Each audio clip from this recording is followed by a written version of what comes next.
सुट्टी असली का घरात बसूच वाटत नाही. असं का होतं काय माहिती. तर संध्याकाळ झाली होती आणि हे म्हणले की चल बाहेर कुठंतरी फिरून येऊ. चालते म्हणलं, तर आमचं काही फिक्स नव्हतं की नेमकं कुठं जायचं. त्यानंतर आम्ही मंदिरमध्ये गेलो. मंदिरमध्ये गेल्यानंतर इतकं भारी वाटत होतं ना, एकदम शांत वातावरण होतं.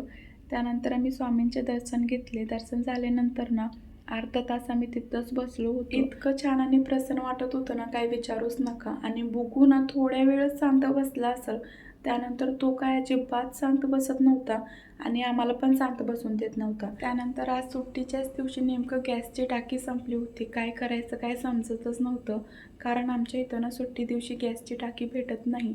तुमच्या इथं भेटते का सुट्टी दिवशी मला नक्की सांगा. तर हे बोलले की बाहेरूनच काहीतरी खाऊन येऊ, पण जास्त काही भूक नव्हती कारण आम्ही रात्रीच्या टायमिंगला जास्त काही खात नाही.